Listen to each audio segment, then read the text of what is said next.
Hey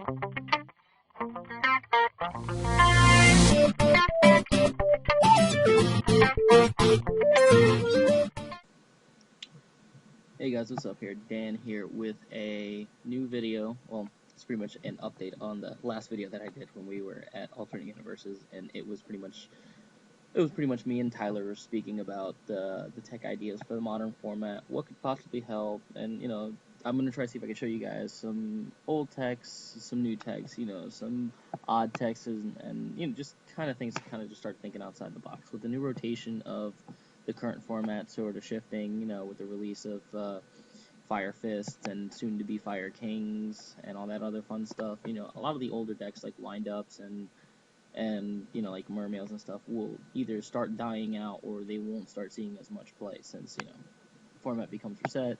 There are new cards to be seen, new cards that don't want to be played. So with new decks being out, I thought it'd be a little bit interesting to kind of mess around with a couple cards that don't really see much play, and it'd be nice to actually kind of see how certain tech ideas will work out and all that fun stuff. But anyways, back onto the video. Well, today, I took out a couple cards, just kind of looking around, and I was seeing, like, some of these cards, they do see some play, and at other times, they don't really see too much play. But, like I said, I mean, it's a little bit more different cards, and just to see how you can get a feel on how certain scenarios, because there are certain scenarios where I would wish I would have like a 7 Tools of the Bandit as opposed to a Royal Decree, but yeah, I mean, going on to like the first card, like I was saying, like 7 Tools of the Bandit, it's a very, very interesting card. I mean, like I was saying in my previous video, I mean, it's really one of the nutty cards out there. It becomes underlooked, and it becomes overlooked, based on a bunch of other cards. Like Royal Decree, like most people, like, they either go all in on a Royal Decree play, or they go in on, or certain decks can't play Royal Decree because they just can't, they can't sustain it based on all their back row. With 7 Tools, you get your back row live, it's counter trap, it stops a lot of windows on activations on certain chains, and it stops Brigade, man. Not to mention, it's also not as fragile as Decree. So, for example, if you're playing Inzectors, and I'm a big Inzector player, you're playing Inzectors, and you want to keep your Call to Haunteds live, you want to keep your Brigades live, and most importantly, you really want macro to get off the board. You know what I'm saying? So you've pretty much bombed out all your MXTs or something, or you just don't really have MST, and you have a 7 Tools, and the opponent is kind of trying to play around your MST plays or whatever, so you're going to wait for the most opportune time to activate macro. So if they know game 2 that you're going to slide into Decree, they'll have an MST ready to respond to the macro play. I mean, to the Decree play. So they activate macro, and you activate Decree. They MST your Decree. Macro goes through, and now you probably neg out like a Hornet or something, and it puts you in a really bad position. With 7 Tools, it's counter trap. It's a lot faster. It's a guaranteed negation for 1,000 points, which is literally nothing if we're playing Brigades and stuff to negate summonings for 2k and half our life points. So 1,000 points can really get it there a lot of the times. But a bunch of other cards I kind of want to go into. I'm pretty sure I'm probably not going to go into all of them. But like some of them are kind of self-explanatory. Like things like Lance. Lance it's a multifunctional card. You use it offensively, defensively, all that fun stuff.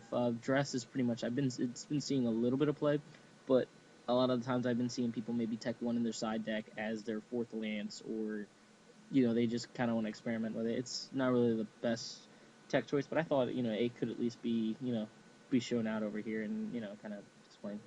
Alright, I know you guys are kind of wondering why I have this one on the board, Morphing chart number 2. Let me tell you this one right now. As an Inzector player, I thought it was a bit skeptical, but I actually been working with this on the side deck, and let me tell you, it's one of the most hilarious cards to play. They won't see it coming. You play against windups, you play against Rabbit, you play against like Sam's or something. Anything that needs to overextend on their extra deck, you set a Morphing jar number 2, and you can catch so many people off guard. It can be used offensively and defensively, because even if you have at least 1 or 2 monsters on board and they run into Morphing jar number 2 and they don't have an answer to that activation, they neg out so bad, because on average, like, most of those decks, like, about 40% of their cards are, like, little cards to start up their plays, or if not, they're just going to be running hand traps, trags, and gores. You can just auto-neg them from their resources. You just keep making them mill until they pay the requirement required for Morphing Jar number 2. And with Inzectors, the only card you really have that has to, that won't meet the requirement would probably be Dark Arm Dragon or your hand traps that you don't really want to seaboard, but everything else literally comes on for free, so it almost never negs you down when you play the card. So I found it to be a pretty interesting card, and I thought I should probably shed light on it. I mean, it's not bad as a tech card, as a side deck card. It will really catch a lot of people off guard. So I mean, if you guys want to try it out, I mean, it's more than welcome. I mean, it's pretty interesting. Mirror Force is kind of like self-explanatory. The card is one of the most main back row cards, but I'm not really too much of a fan because like there's so many other better back rows, like Deep Prison and just like Torrential. Like if I had to choose this or Torrential, I automatically just choose Torrential because I want to be able to have a response on the summoning rather than just wait for you to enter the battle phase because you'll just be set up by that point. So these next two tech cards, Reaper and Granmole, they kind of pretty much explain themselves. I mean, they're definitely one of the best. One of the better tech cards as far as like Rabbit and most of those other decks. I mean, they just kind of pretty much play for themselves and they do a lot of really nutty stuff though. But I thought they should just be there. Huge Rev. It's a pretty interesting card. Is a big debate between this and Starlight Road because Starlight Road was going to give you the free Stardust, but like if you're like I've seen a Rabbit player actually played Huge Rev over Starlight simply because they really want to worry about their back row as much as they would actually want the Stardust, because people will just play people will just like log it in the mirror match, and that's actually a pretty interesting idea if since they'll have like a Logia and they'll just do something crazy like a Dark Hole, like they don't have back row, they'll just have one back row, so they'll just like Logia, Heavy Storm. I didn't mean to say Dark Hole, but they'll just Heavy Storm or something, and if you Starlight Road, they're going to be prepared for it, and they'll just Logia it, whereas opposed to Huge Rev, since it's being Spell Speed 3, Logia just can't really react to it in time, so I mean, that's actually a very interesting thing, So it's not really a bad tech, it's just, it can be multifunctional. The fact that it's a counter trap, the fact that it's just two cards on the field in general makes it a very, very interesting card. So, just having one card on each side and someone activating Dark Hole, Huge Rev can really be the ticket to get it there, you know what I'm saying? So, I mean, it's really not a bad card, depending on how you want to see it. You just kind of want to weigh as to whether or not, is it more important, is the negation more important, or is the Stardust summon more important to you? That's up to you to really decide.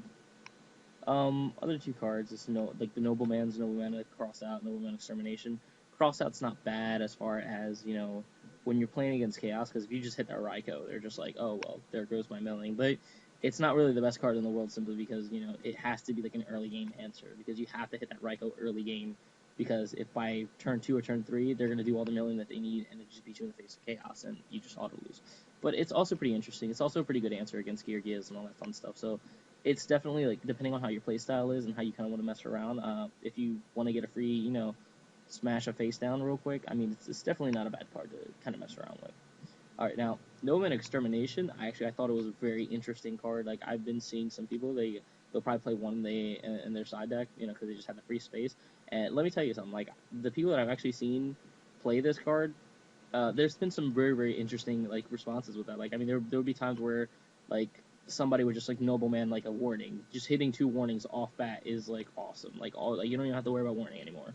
Or certain decks that don't play Torrential Tribute, you just go bam, Nobleman Extermination, and you just hit their TTs. It's like, all right, well now I don't have to worry about TTs, or I don't have to worry about bottomlesses.